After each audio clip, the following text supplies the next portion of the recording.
Je n'aurais jamais pensé être humiliée par mon propre enfant, le jour de son plus grand bonheur, dans le jardin du domaine de la Bastide à Aix-en-Provence, entouré de lavandes et de fontaines, sous un ciel crépusculaire.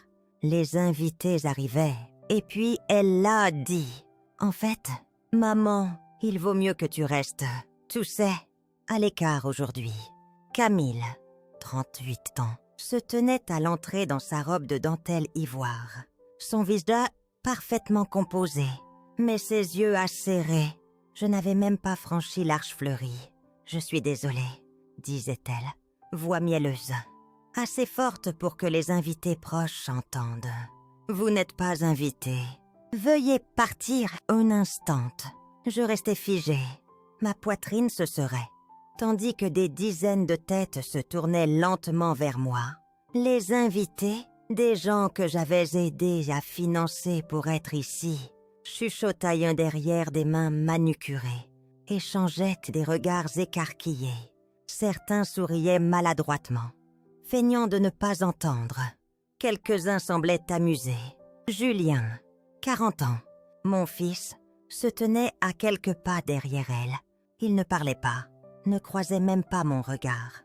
Le silence entre nous tranchait plus net que n'importe quel mot. « Je vois, » répondais-je, voix assez stable pour l'agacer, sans tremblement, sans supplication, juste un léger sourire poli, mon dernier cadeau de mariage. Lentement, je me tournais sur le chemin de gravier, descendais les marches bordées de roses, chaque pas délibéré, contrôlé. Derrière moi, les chuchotements ricochaient comme des pétales lancés. C'était pas sa mère. « Tu as filmé, envoie-moi ça. » Qui fait ça à sa famille? L'air frais du soir frappait mes joues, séchant la seule larme qui avait osé s'échapper. Le parking scintillait de berlines de luxe.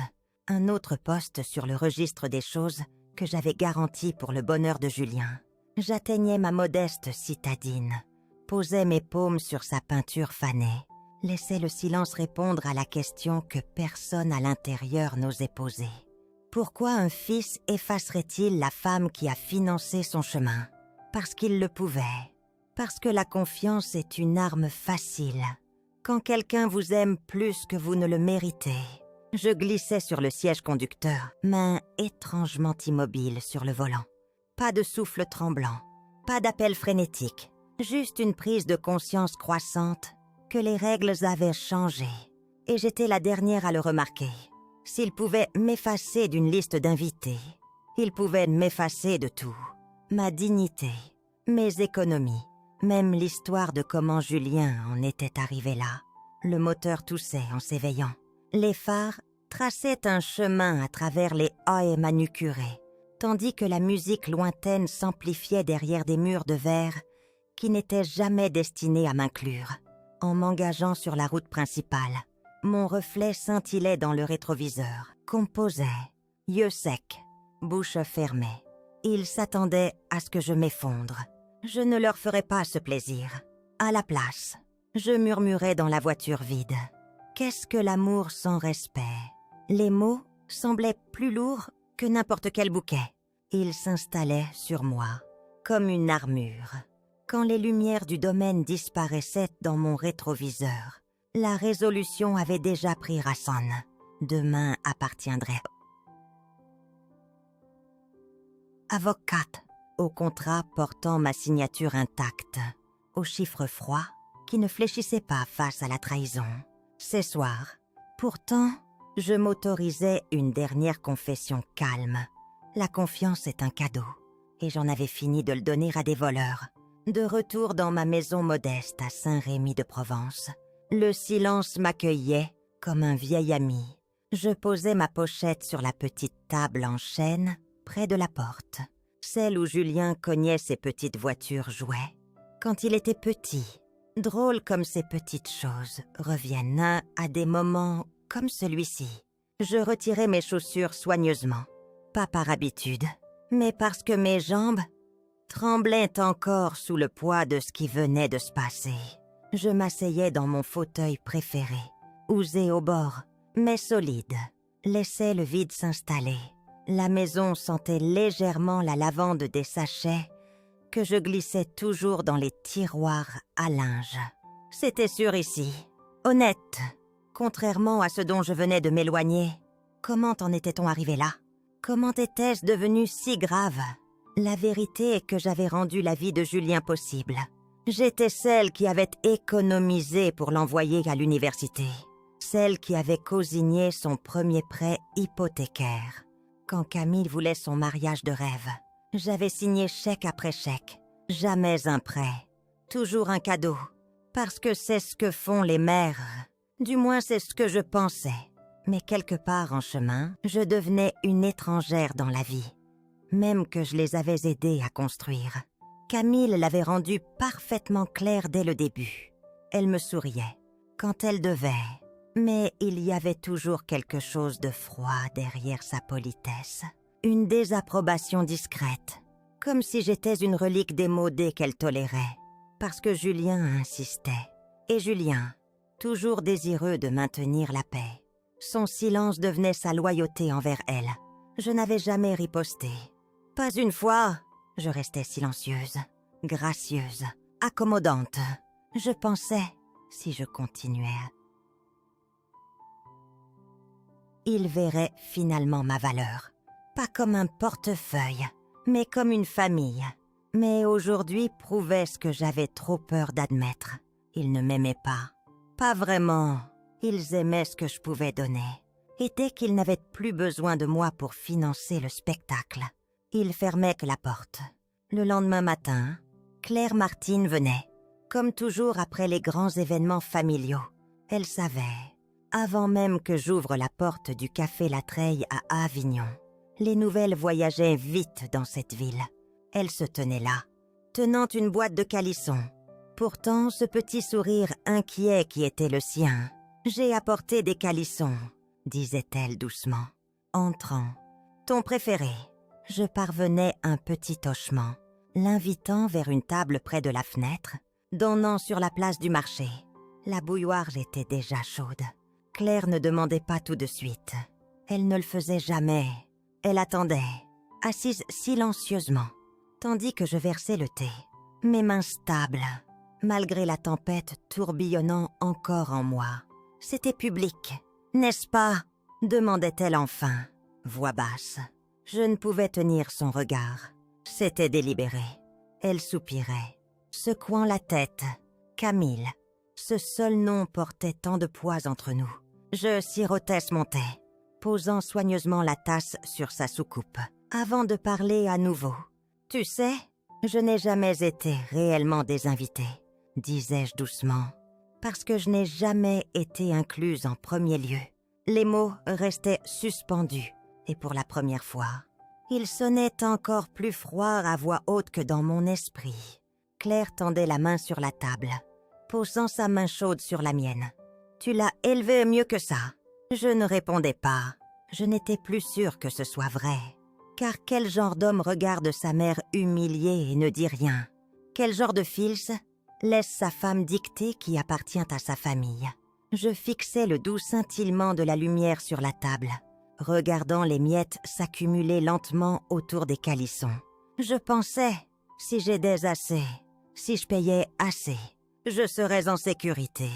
La voix de Claire était douce, mais ferme. « Ma chérie, un amour qui dépend de ton portefeuille n'est pas de l'amour. » J'avalais difficilement, sentant à nouveau cette boule amère monter dans ma gorge. « Ils aiment mon argent plus que moi. » Les mots glissaient, avant que je puisse les arrêter.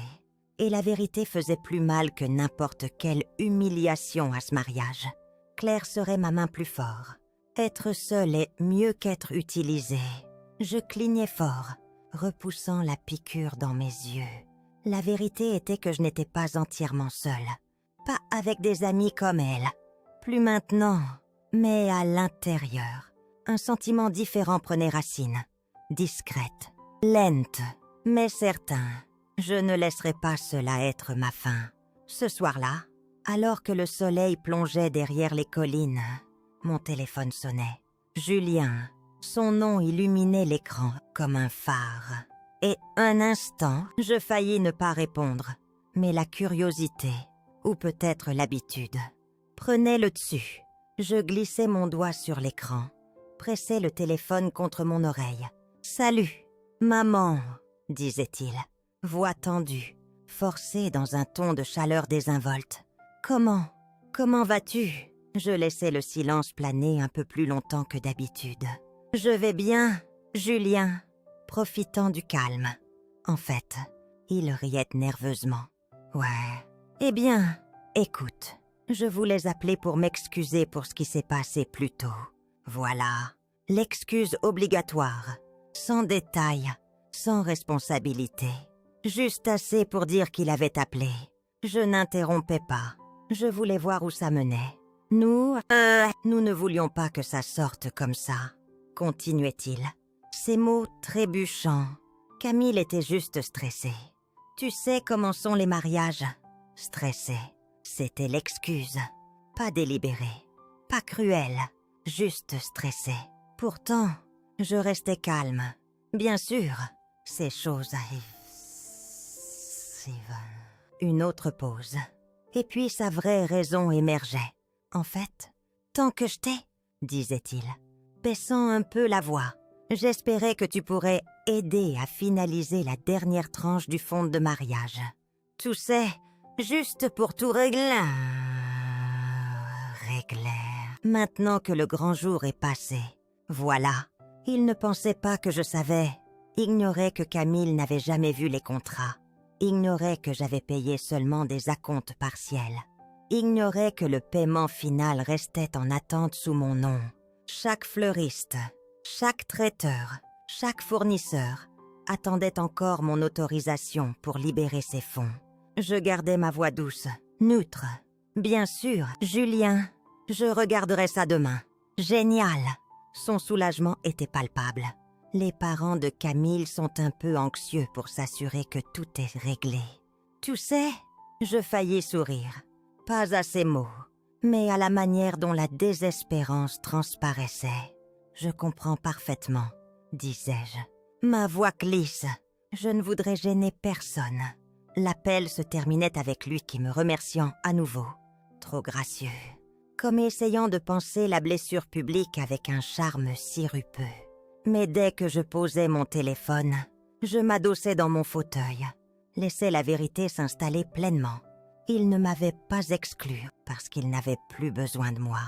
Il m'avait exclu parce qu'il pensait à avoir déjà tout ce qu'il voulait. Sauf qu'il n'avait pas encore. La maison était silencieuse à nouveau. Tandis que je m'asseyais à mon petit bureau près de la fenêtre, le classeur de mariage reposait là où je l'avais laissé il y a des mois. Contrats soigneusement empilés. Reçus. Accords de fournisseurs. Chaque euro que Camille avait dépensé si confiante était encore lié à une vérité non dite. Ils avaient besoin de ma signature. Je feuilletais le papier lentement, mes doigts effleurant les en-têtes en gras. Domaine, traiteur, fleuriste, orchestre. Chacun listait mon nom comme cliente principale. Les factures disaient toutes la même chose. Acompte de 30 francs reçus. Solde restant dû sur autorisation finale du client. Il devait supposer que j'avais tout payé il y a des mois. Camille n'avait probablement jamais pris la peine de lire les petits caractères. Elle voyait les gâteaux imposants.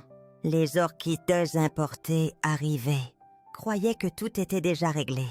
Elle croyait que ses parents avaient contribué et ce que je fournissais était juste en plus. Elle ignorait que la plupart de ce qu'elle affichait à ce mariage tenait encore techniquement à un fil que je contrôlais. Je m'étais protégée dès le début, discrètement, prudemment. Quand Julien m'avait d'abord demandé de contribuer, je m'étais assurée que chaque contrat de fournisseur exigeait mon approbation finale pour le paiement complet. Maître Sophie Garnier, 45 ans, m'avait conseillé de le faire ainsi, au cas où. À l'époque, je pensais être trop prudente. Maintenant, je voyais ce que c'était vraiment. La survie. Les chiffres étaient stupéfiants.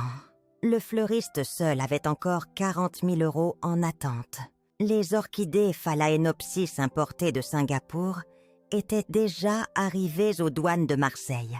Attendant le dédouanement, j'imaginais le visage de Camille.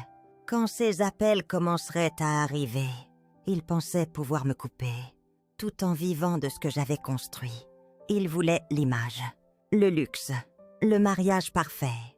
Mais ils oubliaient un fait simple. Je ne leur avais jamais donné le contrôle total. De retour à la table, je créais un tableur, fournisseur, solde dû, date, code de gueule, personne de contact, une carte de guerre, esquissée en cellules et colonnes, une feuille de route en effet. À mieux, je composais la ligne après heure du cabinet Garnier à Avignon. Sophie semblait endormie, mais alerte. La voix de quelqu'un habitué aux crises de minuit sur les testaments et mariages. « Catherine », saluait-elle. « Un problème. »« Pas un problème. » disais-je. Une preuve de concept. J'expliquais la situation en phrases brèves, neutres, comme lisant des données météo. Quand je finissais, elle sifflait une seule note basse. « Vous voulez procéder ce soir ? Je veux que le mécanisme soit prêt, » clarifiai-je. Nous devrons peut-être agir vite. Lundi, s'il tente quelque chose de créatif. Elle promettait des brouillons d'avis d'ici le lever du soleil. Nous raccrochions, le professionnalisme scalant la conversation. Comme de la cire sur un parchemin. Réconfort. Je m'adossais, laissais une paix étrange s'installer sur moi. La tempête dehors grondait, mais à l'intérieur, le seul éclair était le curseur clignotant à la fin du tableur. Stable, patiente, attendant la prochaine entrée. Parfois, la protection semble être de la solitude. Ces soirs, elle semblait de la compétence. J'imprimais des copies de chaque contrat, les glissais dans des pochettes plastiques, étiquetais un nouveau classeur. Preuve. Les Avox aiment l'ordre. Et j'avais le sentiment que l'ordre manquerait bientôt dans la suite nuptiale de Julien. L'après-midi suivant, j'allais au centre communautaire Saint-Paul à Aix-en-Provence pour notre déjeuner des seniors. Un réconfort simple, les bavardages familiers, les mêmes tasses ébréchées, la chaleur lentée de gens qui ne faisaient pas semblant. Nous nous asseyions dans le coin arrière où je partageais habituellement une table avec Marie Beaumont, 77 ans, et Isabelle Fournier, 65 ans, toutes deux veuves comme moi, ayant vécu assez de drames familiaux pour reconnaître. Quand l'une de nous portait une certaine lourdeur, Isabelle tendait la main, plaçant un macaron moelleux sur mon assiette. « Tu n'avais pas l'air toi-même ce matin. » Je lui donnai un petit sourire, croisant les mains proprement sur mes genoux. Drame familial. Son sourcil se levait sciemment. « N'est-ce pas toujours... » Marie, plus vive, plus directe, se penchait en avant. Ça implique de l'argent. Je clignais vers elle, surprise par la rapidité avec laquelle elle touchait le nerf. Ça l'est souvent, quand les enfants sont impliqués, ajoutait-elle doucement. Fais-moi confiance. La salle bourdonnait doucement autour de nous. Numéro de bingo appelé. Rirait-ce à une autre table. Mais ici, notre conversation s'installait dans quelque chose de plus sérieux, plus intime.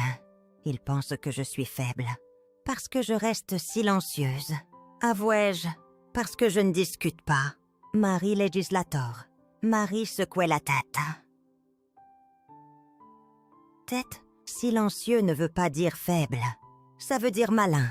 Tu apprends à garder tes cartes près. Isabelle hochait la tête. Voix basse. Tu tiens tout ce qu'ils pensent contre elle. C'est pourquoi ils te sourient, pendant qu'ils aiguisent les couteaux. J'avalais.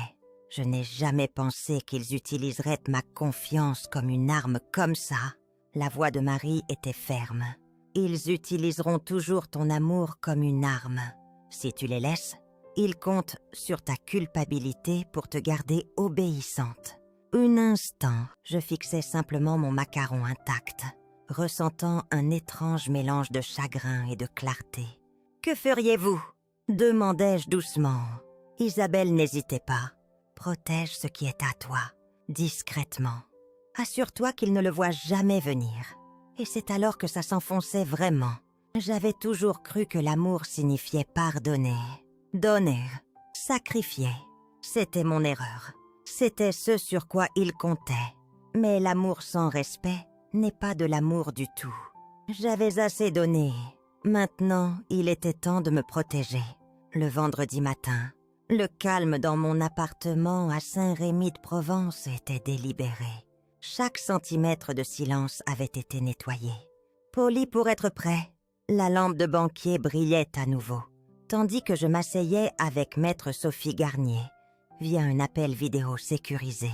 Ses yeux vifs parcouraient les documents, tandis que je sirotais du café, nous deux bougeant, comme des partenaires d'échecs. Ayant étudié le style de l'autre pendant des années, la phrase de retrait d'autorisation est en place. Confirmait Sophie, toute tentative de traiter les soldes en attente déclenchera des alertes de fraude automatiques et des blocages fermes. Votre carte de vérification est maintenant effectivement morte pour le système. La phrase apparaissait sur mon écran, simple et absolue. Autorisation retirée, fraude suspectée. 3 mots. Après tout, après les années de sacrifice, l'habilitation douce, le pardon sans fin, ça se réduisait à 3 mots cliniques, capables de geler un événement entier dans ses rails dorés. Vous comprenez, continuait Sophie doucement. Il pourrait essayer de contester ça, peut-être même légalement, une fois que la panique s'installera. Je rechaise la tête. Bien, qu'il le fasse. Mon ton restait neutre, pas de bravade, pas d'amertume, mais une confiance stable. Je ne crains pas la découverte. J'ai gardé chaque document, chaque message. Les faits ne changeront pas, juste parce que les émotions s'enflamment. Elle donnait un petit hochement approbateur. Vous n'avez laissé aucun vide. Catherine, vous êtes sûre préparée. Bien, disais-je à nouveau, plus doucement cette fois. Surpréparé semble chaleureux. Après combien ils m'ont fait sentir froide. Reconnaissance pour quiconque a déjà donné sa confiance financière à la famille, croyant en leurs meilleurs anges. Pour découvrir que ces anges négocient des termes quand vous êtes le plus vulnérable. Je vous vois, ce n'est pas juste de la paperasse, c'est la survie. Après avoir terminé l'appel, j'éteignais la lampe, mais restais assise, laissant le bourdonnement du réfrigérateur remplir la pièce. J'imaginais Julien et Camille sirotant des cocktails sur une plage méditerranéenne, supposant que la paperasse derrière eux s'était déjà inclinée en soumission. La naïveté aurait pu être presque douce, autrefois. Plus maintenant. À midi, je visitais la Banque Provençale à Aix-en-Provence en personne. Pas de mandataire, pas de rendez-vous arrangé par une famille serviable. Le directeur de l'agence, Monsieur Laurent Moreau, 50 ans, m'accueillait chaleureusement. Nous avons ajouté une vérification double complète à vos comptes d'épargne, d'investissement et d'héritage. Toute demande externe heurtera une barrière automatique, jusqu'à autorisation personnelle de votre part, par écrit, dans ce bureau. Merci, disais-je. Ma voix restait égale, mais à l'intérieur, le soulagement fleurissait, comme la première respiration après une longue nage sous l'eau. Les tentatives de fraude au sein des familles augmentent, ajoutait Moreau doucement. Yeux gentils, mais savants, surtout après que les héritages changent. Votre préparation vous place loin devant la plupart. Le samedi matin arrivait avec un soleil qui semblait presque inapproprié. Il brillait à travers mes fenêtres, comme si rien ne s'effilochait sous la surface de notre famille. Les lavandes sur mon balcon oscillaient doucement, indifférentes aux frais de douane, impayées qu'à des kilomètres de là. La sonnette retentissait. Un carillon doux. Paul, quand j'ouvrais. Il était là. Julien. Il tenait un bouquet brillant de lavandes et de lys. Le genre destiné à signaler la chaleur, sans aborder directement le tort. Des fleurs qui crient. Réglons ça doucement. Maman, rayonnait-il, comme si l'exil au domaine n'avait jamais eu lieu. Visite surprise. Ses yeux me scannaient. vérifiant, calculant, répétant des lignes qu'il avait probablement pratiquées pendant le trajet. Je m'écartais, l'invitant à entrer sans mot. L'appartement sentait légèrement le café, l'huile de lavande. Je l'observais absorber le calme, comme testant si j'étais encore en colère. Mais je n'étais pas en colère. La colère n'avait pas sa place dans la pièce maintenant. Seulement la conséquence. « Tu as l'air merveilleuse », offrait-il.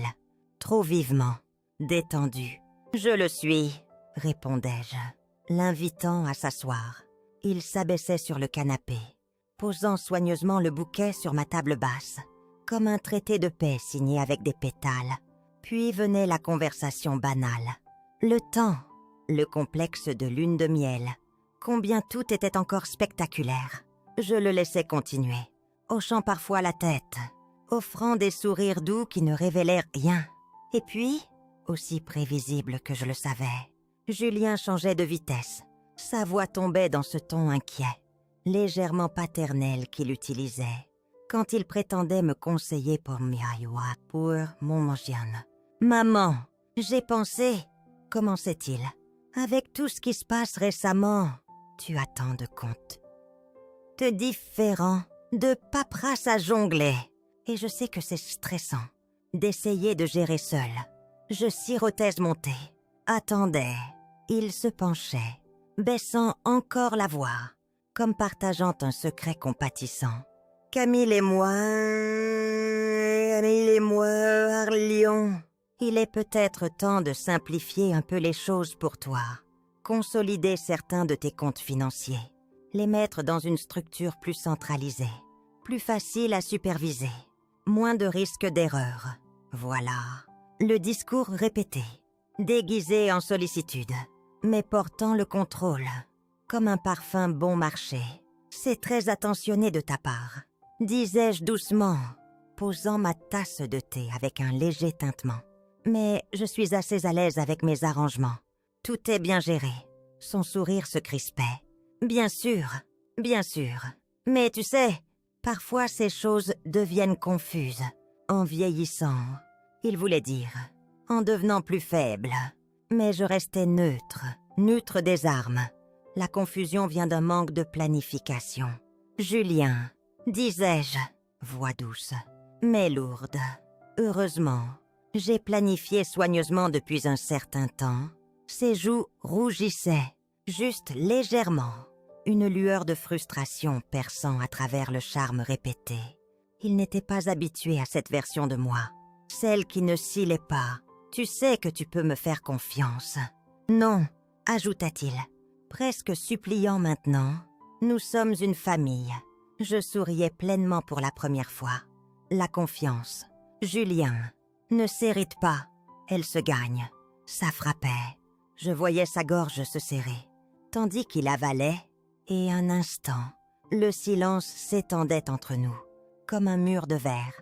Il pouvait me voir, mais ne plus me toucher. Plus maintenant, après quelques plaisanteries vides de plus, il se levait. Eh bien, réfléchis-y. D'accord? Il désignait les fleurs, comme une dernière puce de négociation. Je le ferai, promettais-je doucement, l'accompagnant. À la porte, fait un bon retour. Quand la porte cliquait derrière lui, j'expirais. Pas de soulagement, de certitude. Sa désespérance avait franchi le seuil vers quelque chose de brut. Il ne réalisait pas encore à quel point j'étais en avance. Les jours suivants, les messages de Julien commençaient à arriver, comme une horloge. Articles sur la planification financière pour seniors. Suggestions amicales sur la consolidation des investissements. Même un lien vidéo intitulé « Comment simplifier la gestion successorale pour vos parents âgés ». Chaque message était teinté de ce même ton sucré, masquant l'hameçon vif dessous. Je répondais à chacun avec un intérêt léger, ne fermant jamais la porte complètement, mais ne m'engageant jamais non plus. Article intéressant. Julien, je demanderai à ma conseillère ce qu'elle en pense. Oui, j'ai voulu revoir mes comptes. Merci du rappel. Chaque réponse polie me gagnait un autre jour. Un pas de plus vers la pleine préparation. Entre ces échanges, je rencontrai à nouveau Maître Sophie Garnier, au cabinet Garnier, à Avignon. Sophie était efficace, vive, totalement imperturbable, tandis qu'elle examinait mon dossier croissant de documentation. Je lui tendais des impressions de chaque message envoyé par Julien. « Bien », disait-elle, scannant rapidement les textos. « Continuez. »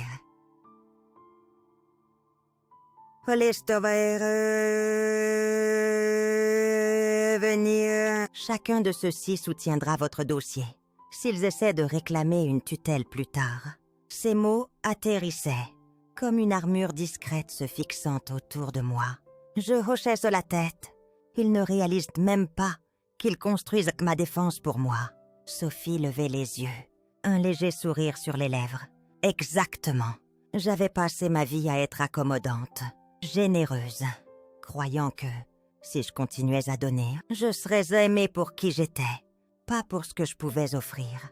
Mais maintenant, je voyais clairement, ils n'essayaient pas de prendre soin de moi. Ils essayaient de me positionner, déplacer lentement le contrôle, tout en le déguisant en sollicitude. Et pendant des années, j'aurais pu les laisser. Plus maintenant. Maintenant, chaque réponse discrète, chaque hochement poli, était une brique dans le mur que je construisais entre leur avidité et ma liberté. Le lundi matin arrivait, comme un invite inattendu que j'attendais. Le soleil projetait de fines rayures dorées sur le sol de mon salon, glissant sur le classeur de preuves, attendant calmement sur mon bureau. Aujourd'hui, les fournisseurs commenceraient à remarquer. Je faisais du thé, m'asseyais dans mon fauteuil, téléphone à proximité, mais intact. Pas encore de texto, pas de Julien, pas encore. Le bourdonnement discret du désastre imminent était presque mélodique. À midi, le premier appel venait, pas de lui, mais de Sophie.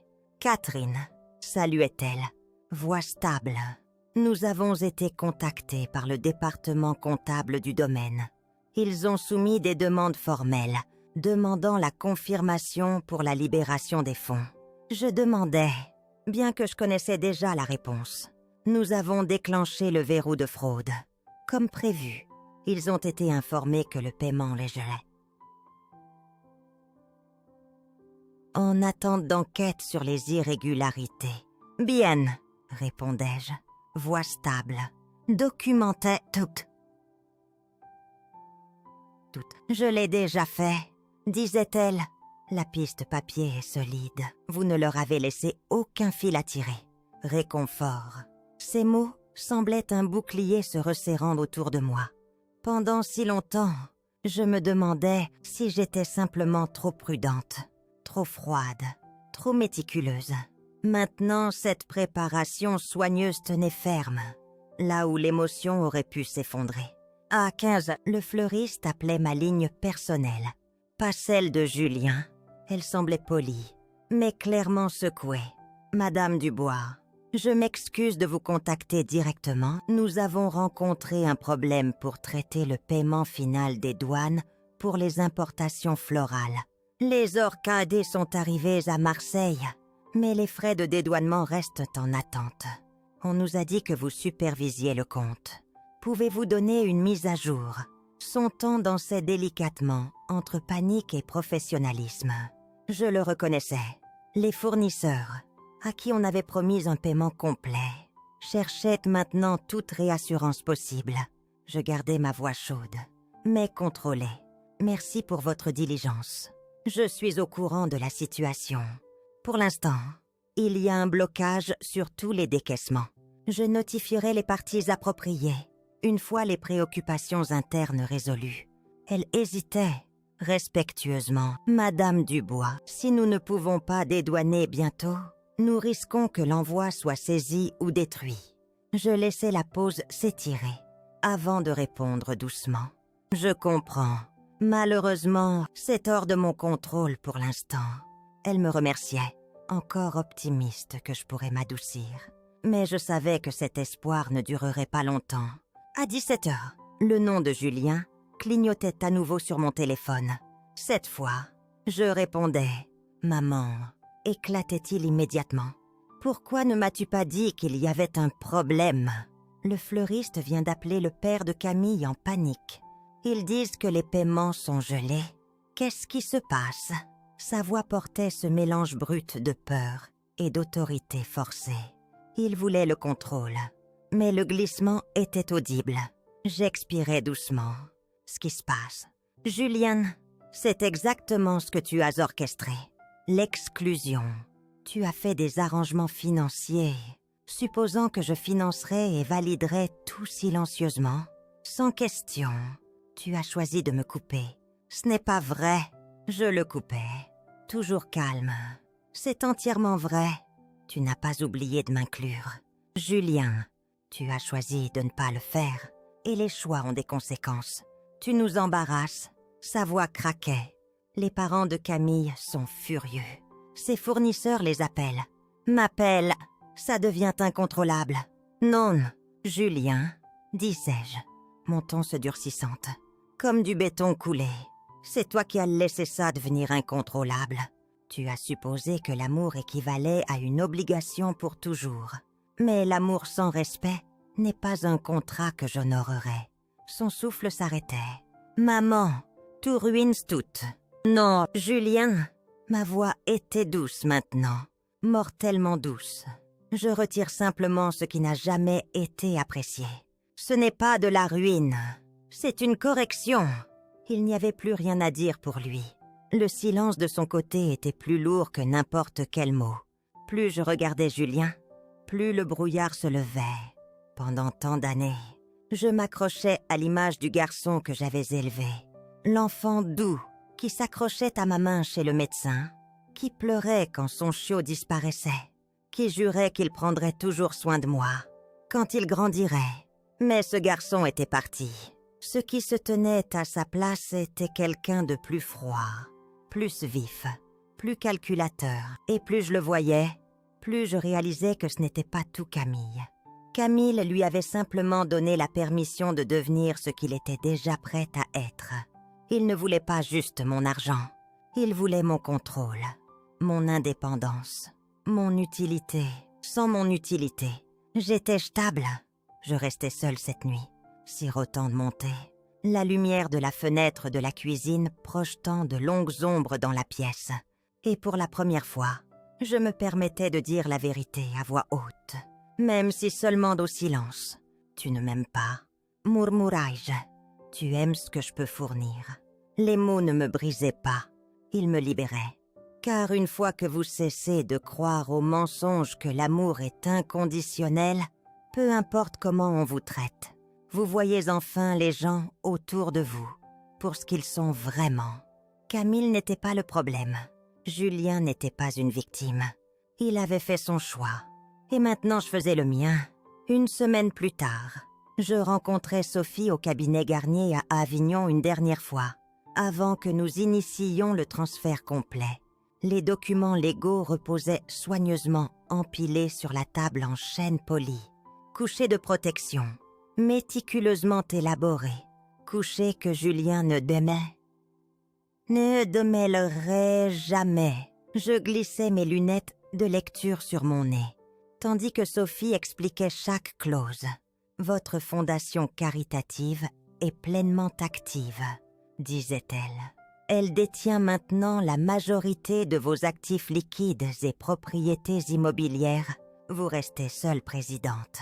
Mais des dispositions garantissent que personne, ni famille, ni conjoint, ni tuteur, ne peut accéder ou rediriger ces fonds sans le consentement unanime du conseil. Je hochais la tête, calme. Et votre trust, continuait-elle, tapotant le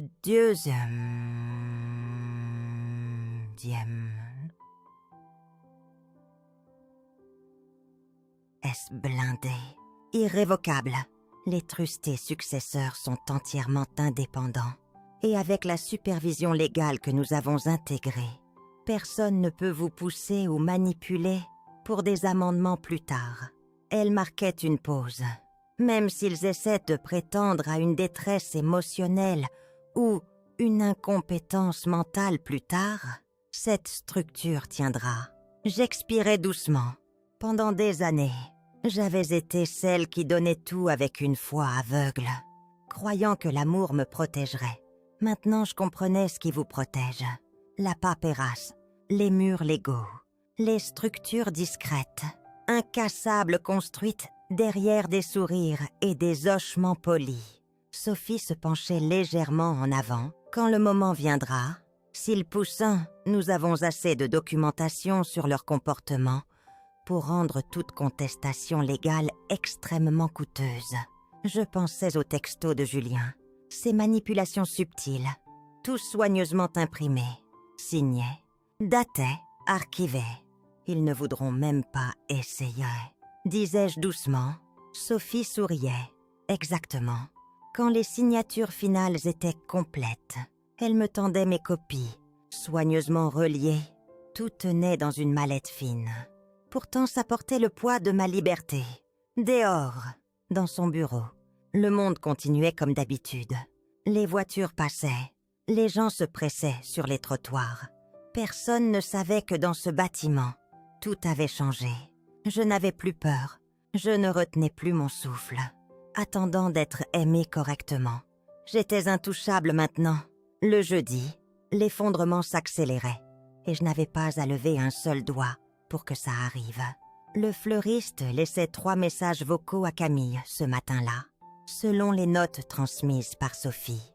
Les orchidées, ces absurdes phalaenopsis importées, que Camille avait insisté pour son mariage parfait pour Instagram, étaient maintenant dans un entrepôt frigorifique à Marseille. Les frais de stockage quotidiens grimpaient à des milliers. Les douanes ne les retiendraient pas éternellement. Bientôt, elles seraient détruites. Et ce n'était même pas le pire. Sophie rappelait en fin d'après-midi, voix plus vive cette fois. « Catherine, vous voudrez savoir, le domaine a officiellement émis des notifications de rupture de contrat à Julien et aux parents de Camille. Ils ont transmis les avis à l'employeur de Julien.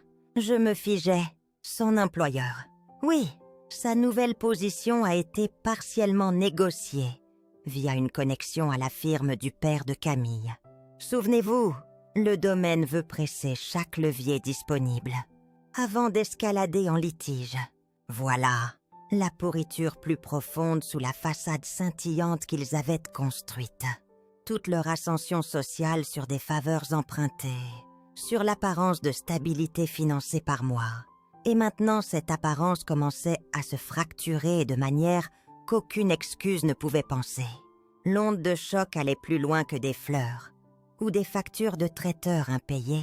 Maintenant, cela touchait les carrières, le statut, la devise même que la famille de Camille valorisait le plus. Je restais silencieuse, digérant le poids. L'un d'eux vous a-t-il contacté directement? Le ton de Sophie s'adoucissait. Non, pas depuis la mère de Camille. Je crois qu'ils comprennent maintenant l'inutilité d'essayer de vous presser. Vous avez scellé chaque porte possible. J'expirais profondément. Ce n'était pas une victoire que je ressentais. C'était le souffle long, frais de quelqu'un qui avait enfin sauté d'une planche en feu pour atterrir en sécurité sur un sol solide. Ce soir-là, Julien rappelait. Je répondais cette fois. Sa voix était dépouillée de charme, d'excuses. Juste une panique brute. Tendouet. Maman, tout s'effondre. Je ne parlais pas. Je le laissais remplir l'espace. Les parents de Camille sont furieux. Son père dit que j'ai embarrassé toute la famille. Mon offre d'emploi. Elle est en révision maintenant. Les gens au travail entendent des rumeurs. Sa voix se brisait une seconde, avant de se durcir à nouveau. Maman, s'il te plaît, libère juste les paiements. Tu peux encore réparer ça. Réparer. Ma voix était basse. Stable. Julien, tu veux que je répare quelque chose dont je n'étais même pas autorisée à faire partie. C'était Camille. Tentait-il? Pas moi. Non. Julien, tu étais là. Tu as laissé faire. Tu ne m'as pas oublié par accident. Tu m'as effacé par choix. Et maintenant que le poids de ces choix s'est déplacé, tu veux mon sauvetage? Maman, je ne savais pas que ça spirale comme ça. Mais tu étais prêt à le risquer. Je le coupais doucement. Parce que tu ne t'attendais jamais à ce que je dise non. Il se taisait alors. Enfin, dans un murmure. Je voulais juste protéger notre image. Je ne voulais pas que les choses semblent désordonnées. Je fixais par la fenêtre, où le crépuscule s'installait sur la ville, comme un avertissement doux. Tu te souciais plus des apparences que du respect. C'est pourquoi c'est désordonné maintenant. Le silence s'étirait entre nous. Épais, indéniable, tu es différente. Maman, disait-il enfin, voix faible. Tu as changé. Je hochais de la tête à moi-même. Oui, j'ai enfin cessé de prendre le silence pour de la passivité. Et c'était la vérité. Une semaine entière passait, avant que Julien n'ose réapparaître. Un samedi matin, sans avertissement, sans rendez-vous, juste ce coup familier à ma porte d'entrée. 3 frappes vives, comme si rien n'avait changé. Mais tout avait changé. Je ne me précipitais pas. Je finissais de verser mon thé, posais la tasse doucement sur la soucoupe, et seulement alors ouvrais la porte. Julien se tenait là, semblant plus petit que dans mon souvenir. Son costume pendait lâche sur lui, comme s'il avait perdu du poids vite, yeux cernés d'épuisement. Sa voix craquait, en parlant. « Maman, pouvons-nous parler, s'il te plaît ?» Noutre, calme. Nous parlons. Il hésitait, jetant un regard derrière lui, comme si Camille pourrait apparaître pour le soutenir. Mais il était seul. Cela en soi me disait tout. « S'il te plaît, laisse-moi entrer. Nous avons besoin d'intimité. Il n'y a rien de privé dans les obligations légales. Julien, tu as choisi le chemin sur lequel nous sommes maintenant. » Il tressaillait. « Je sais que nous avons fait des erreurs. Des erreurs. Toujours des erreurs. Jamais des choix. Nous, ou toi ?» demandai-je doucement. Sa voix se brisait alors. La colère perçant. « Tu as tout ruiné. Le mariage, mon travail, notre avenir. Tu n'avais pas à laisser ça aller si loin. Nous étions une famille. Je l'observais attentivement. Même maintenant, encore. Ces mots parlaient de ce que je lui avais pris. Pas de ce qu'il m'avait pris. Non, Julien, disais-je, stable comme la pierre. Tu l'as ruiné quand tu as laissé Camille m'humilier. Quand tu m'as vu comme une ligne de crédit, pas une mère. Tu as mis cela en marche. J'ai simplement cessé de l'alimenter. » Ses poings se serraient sur ses côtés. « Tu aurais pu nous aider à réparer. Je t'ai aidé, disais-je, voix refroidissante. Pendant des années, j'ai payé pour ton éducation. Ta maison, les acomptes de ton mariage. J'ai tout donné, parce que je croyais que tu me valorisais comme ta mère. Mais tu ne valorisais que mon argent. » Son visage rougissait. « Ce n'est pas vrai. » Je tenais son regard. Alors pourquoi étais-je dehors au mariage de mon propre fils, Julien? Pourquoi Camille se sentait-elle à l'aise de me regarder dans les yeux et dire « Vous n'êtes pas invité » de dis-moi, qui lui a appris que c'était acceptable. Le silence entre nous semblait un gouffre. Enfin l'exposait. Il n'avait pas de réponse. Seulement de la honte scintillant derrière sa fureur. « Je t'ai fait confiance », murmurai-je, plus doucement maintenant. Et tu as utilisé cette confiance comme une arme pour construire ta vie. En me coupant de celle-ci, sa respiration devenait saccadée. Nous ne pouvons pas nous permettre les poursuites. Les parents de Camille ont tout retiré. J'ai perdu l'offre d'emploi. Sa voix se brisait complètement, devenant quelque chose de brut. Je perds tout. Alors peut-être, disais-je doucement, tu comprendras enfin ce que ça fait de tout donner et de ne rien recevoir. Pour la première fois, depuis que ça commençait, il semblait vraiment acculé, vraiment impuissant. Comme un enfant réalisant que les conséquences sont réelles. « S'il te plaît. »« Maman, murmurait-il une dernière fois. »« S'il te plaît. » Je secouai la tête. En tête, ma voix était gentille, mais ferme, comme fermer la dernière page d'un livre que j'aimais autrefois. Je serai toujours ta mère, Julien, mais je ne suis plus ta victime. Les semaines suivantes se déroulaient, comme la lente sédimentation de la poussière après une explosion. Pas bruyante, juste stable. Les fournisseurs déposaient leurs plaintes, l'un après l'autre. Le domaine, le fleuriste, même l'orchestre, chacun légalement étanche. Chacun nommant la famille de Camille aux côtés de Julien. Les dommages n'étaient plus juste des chiffres, ils étaient publics. Les chuchotements devenaient des conversations ouvertes lors des déjeuners caritatifs, dans les couloirs du club de golf, les salles de réunion, où les parents de Camille tenaient autrefois tant d'influence. Leurs noms, autrefois synonymes de goût et de succès, étaient maintenant liés à des défauts, des arrangements frauduleux. Mais le silence le plus révélateur venait de Julien. Plus de textos, plus d'appels, plus de tentatives désespérées de transformer la sollicitude en contrôle. Il disparaissait derrière un mur de honte, ou peut-être derrière la colère de Camille, car je le voyais clairement maintenant. Sa loyauté ne courait jamais plus loin que ses ambitions. Et sans mon argent pour soutenir leur scène, les affections de Camille étaient devenues vives, transactionnelles. La blessure la plus profonde ne vient pas de l'argent perdu, c'est de réaliser qu'il vous dépouillerait sans hésiter et attendrait encore votre sourire après. Et Claire venait souvent, sentant que, bien que j'aie gagné la bataille, le chagrin avait fait une maison discrète en moi. C'est une chose étrange de pleurer quelqu'un encore en vie, de faire le deuil de la personne que vous avez élevée, tout en affrontant celle qu'elle a choisi de devenir. Un soir, elle apportait des tartelettes aux amandes fraîchement cuites, son irrévérence habituelle. « Eh bien, ma chère, disait-elle, posant le plateau chaud sur ma table de cuisine, tu es devenue un peu une légende discrète au centre. » Je souriais faiblement. Une légende. Oh, oui, la femme qui a gelé un mariage de l'intérieur, sans élever la voix, qui n'a pas craqué, n'a pas crié, n'a même pas riposté, juste retiré.